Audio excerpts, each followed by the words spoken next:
Before Waverley awakened from his repose, the day was far advanced, and he began to feel that he had passed many hours without food.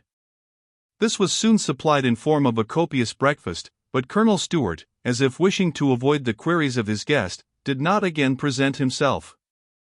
His compliments were, however, delivered by a servant, with an offer to provide anything in his power that could be useful to Captain Waverley on his journey, which he intimated would be continued that evening. To Waverley's further inquiries, the servant opposed the impenetrable barrier of real or affected ignorance and stupidity. He removed the table and provisions, and Waverley was again consigned to his own meditations. As he contemplated the strangeness of his fortune, which seemed to delight in placing him at the disposal of others, without the power of directing his own motions, Edward's eye suddenly rested upon his portmanteau, which had been deposited in his apartment during his sleep. The mysterious appearance of Alice in the cottage of the Glen immediately rushed upon his mind, and he was about to secure and examine the packet which she had deposited among his clothes, when the servant of Colonel Stewart again made his appearance, and took up the portmanteau upon his shoulders. "May I not take out a change of linen, my friend?" "Your honour sall get ane the Colonel's ain ruffled sarks, but this maun gang in the baggage cart." And so saying, he very coolly carried off the portmanteau, without waiting further remonstrance, leaving our hero in a state where disappointment and indignation struggled for the mastery. In a few minutes he heard a cart rumble out of the rugged courtyard, and made no doubt that he was now dispossessed, for a space at least, if not forever, of the only documents which seemed to promise some light upon the dubious events which had of late influenced his destiny. With such melancholy thoughts he had to beguile about 4 or 5 hours of solitude. When this space was elapsed, the trampling of horse was heard in the courtyard, and Colonel Stewart soon after made his appearance to request his guest to take some further refreshment before his departure. The offer was accepted, for a late breakfast had by no means left our hero incapable of doing honour to dinner, which was now presented. The conversation of his host was that of a plain country gentleman, mixed with some soldier-like sentiments and expressions. He cautiously avoided any reference to the military operations or civil politics of the time, and to Waverley's direct inquiries concerning some of these points replied, that he was not at liberty to speak upon such topics. When dinner was finished the governor arose, and, wishing Edward a good journey, said that, having been informed by Waverley's servant that his baggage had been sent forward, he had taken the freedom to supply him with such changes of linen as he might find necessary till he was again possessed of his own. With this compliment he disappeared. A servant acquainted Waverley an instant afterwards that his horse was ready. Upon this hint he descended into the courtyard, and found a trooper holding a saddled horse, on which he mounted and sallied from the portal of Doune Castle, attended by about a score of armed men on horseback. These had less the appearance of regular soldiers than of individuals who had suddenly assumed arms from some pressing motive of unexpected emergency. Their uniform, which was blue and red, an affected imitation of that of French chasseurs, was in many respects incomplete, and sat awkwardly upon those who wore it. Waverley's eye, accustomed to look at a well-disciplined regiment, could easily discover that the motions and habits of his escort were not those of trained soldiers, and that, although expert enough in the management of their horses, their skill was that of huntsmen or grooms rather than of troopers. The horses were not trained to the regular pace so necessary to execute simultaneous and combined movements and formations, nor did they seem bit, as it is technically expressed, for the use of the sword. The men, however, were stout, hardy-looking fellows, and might be individually formidable as irregular cavalry. The commander of this small party was mounted upon an excellent hunter, and, although dressed in uniform, his change of apparel did not prevent Waverley from recognizing his old acquaintance, Mr. Falconer of Balmawhapple. Now, although the terms upon which Edward had parted with this gentleman were none of the most friendly, he would have sacrificed every recollection of their foolish quarrel for the pleasure of enjoying once more the social intercourse of question and answer, from which he had been so long secluded.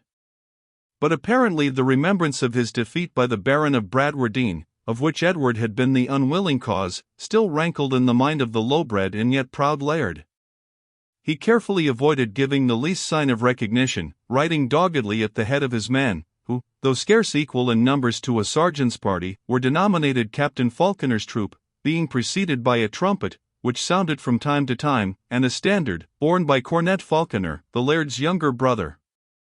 The lieutenant, an elderly man, had much the air of a low sportsman and boon companion. An expression of dry humor predominated in his countenance over features of a vulgar cast, which indicated habitual intemperance.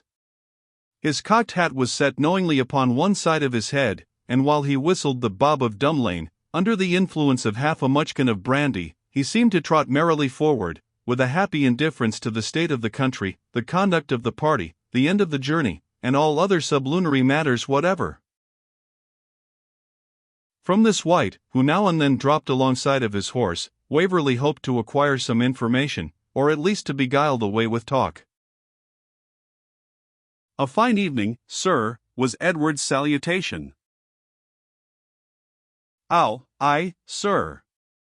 "A braw night," replied the lieutenant, in broad Scotch of the most vulgar description. "And a fine harvest, apparently," continued Waverley, following up his first attack. "Aye, the yates will be got bravely in, but the farmers deal burst them, and the cornmongers will make the old price good against them as has horses till keep." "You perhaps act as quartermaster, sir?"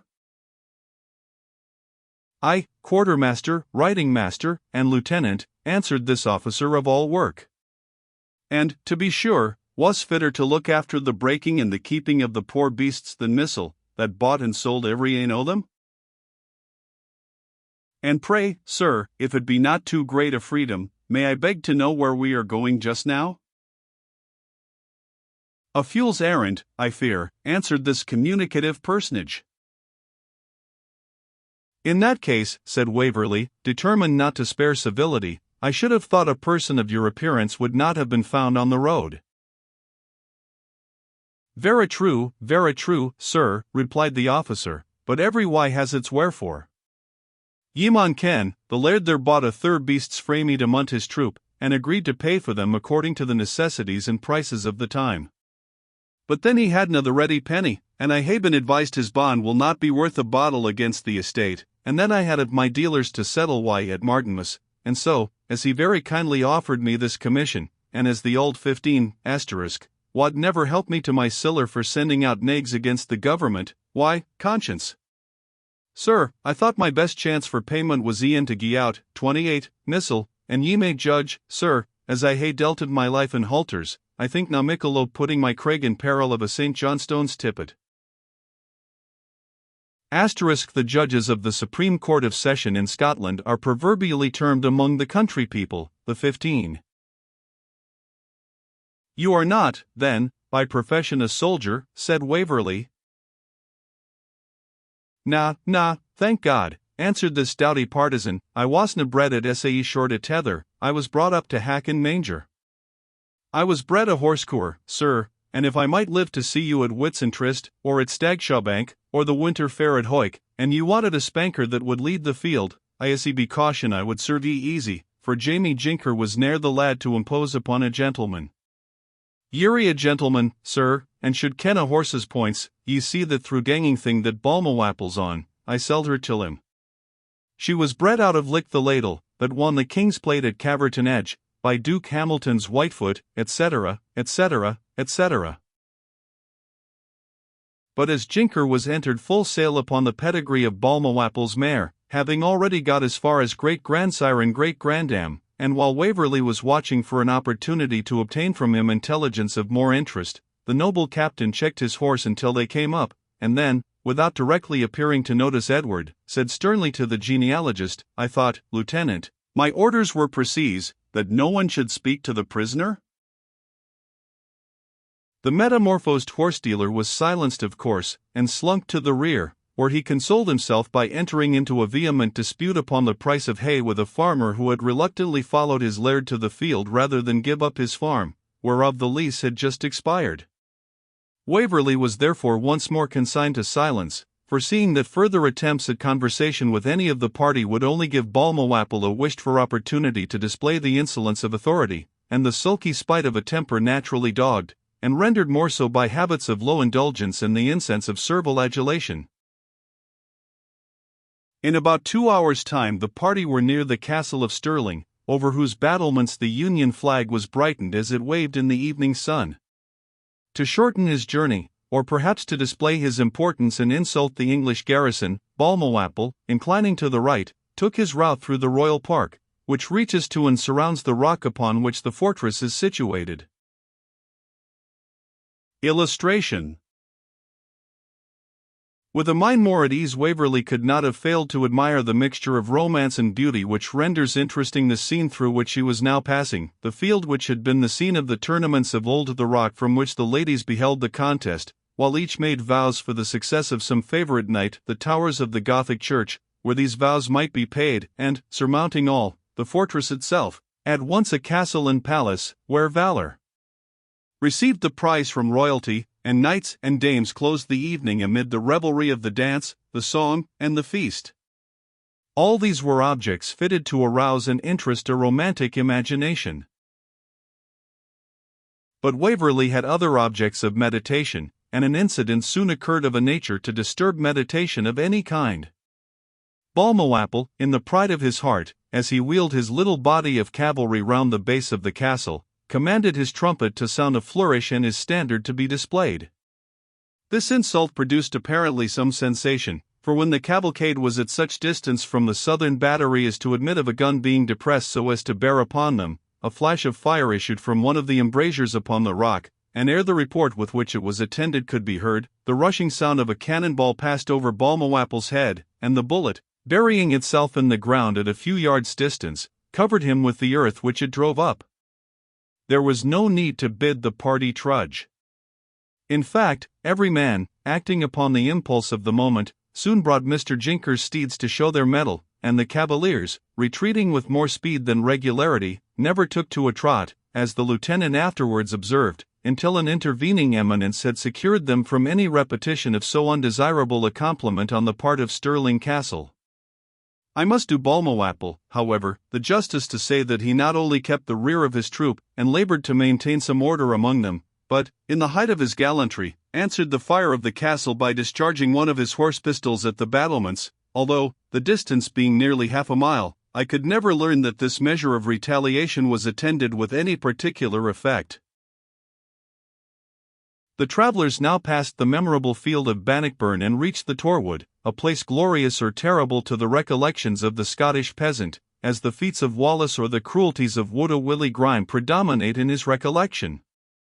At Falkirk, a town formerly famous in Scottish history, and soon to be again distinguished as the scene of military events of importance, Balmawhapple proposed to halt and repose for the evening. This was performed with very little regard to military discipline, his worthy quartermaster being chiefly solicitous to discover where the best brandy might be come at.